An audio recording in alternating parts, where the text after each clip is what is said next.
Hey friends, in today's video we are talking about the manual ability classification system, also known as MACS. We'll talk about what it is, what population it's used for, as well as some tips for remembering and memorizing the scale if you're studying for an exam.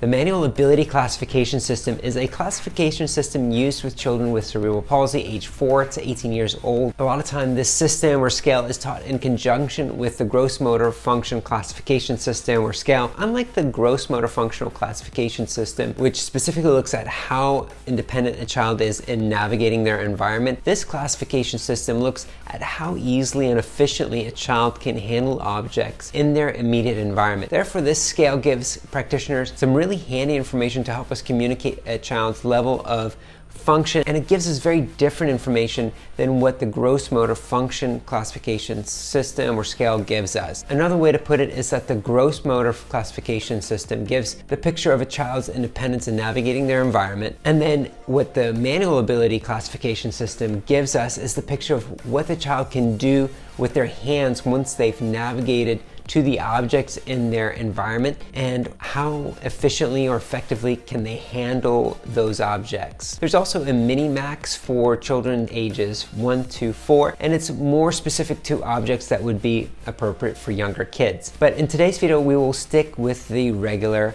manual ability classification system. The MACS has 5 different levels that describe the functional abilities of children with cerebral palsy. Specifically, this system is looking at the efficiency, the ease, and the quality of movements when handling objects. Level 1 would be a child that can handle objects easily and successfully without any difficulty. A child at level 1 may still have limitations from cerebral palsy, but their handling of objects, including their speed, their efficiency, and the quality of their movements, those aren't affected. For example, a child at this level would be able to manipulate a toothbrush during toothbrushing without any difficulty, and they would be able to do it within the normal amount of time. A child at level 2 can handle most objects but may have some decreased quality or speed when manipulating or using those objects. A child at this level may still be independent in activities but may need a little bit more time, or the quality of their handling of objects is notably slower or less coordinated. For example, a child at this level who's brushing their teeth may still use a regular toothbrush and can complete the task but may just require a little extra time to complete the task. A child classified at level 3 of the manual ability classification system will handle objects with difficulty and will need some help to prepare and or modify activities. At this level, instead of being able to do things independently, a child will need some assistance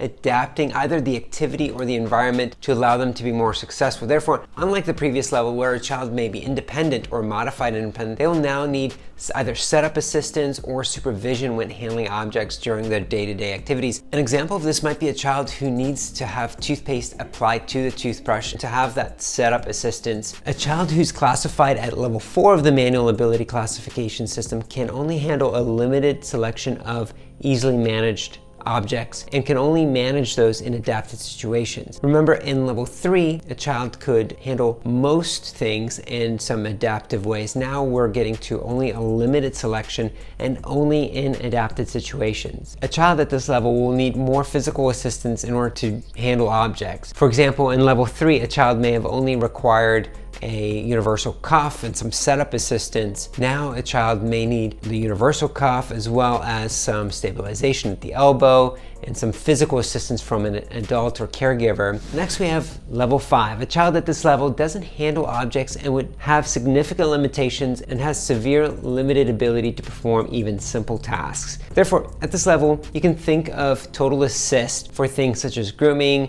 playing with toys, or anything where a child is trying to handle objects in their environment. All right, let's talk a little bit about memorizing the scale, and we'll use a visual to make it a little bit easier. For this visual, I like to simplify the names of the levels, remembering that this scale is talking about how effectively a child handles objects.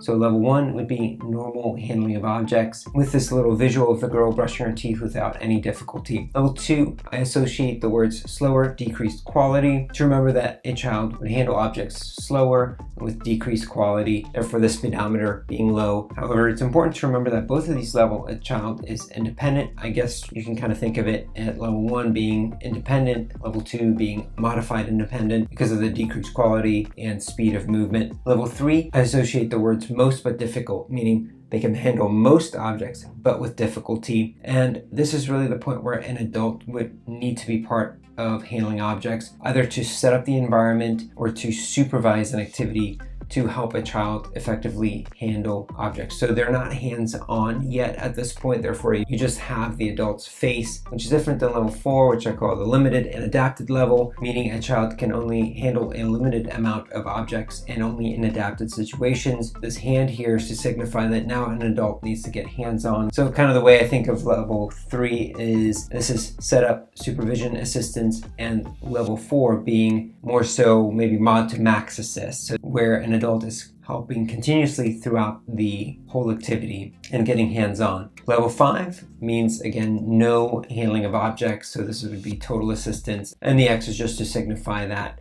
Hopefully this quick review and rundown of the manual ability classification system was helpful. If you want more content related to occupational therapy, don't forget to subscribe and click the notification bell to be kept up to date regarding new videos coming out on this channel. With that being said, stay occupational, my friends, and I'll see you in the next video.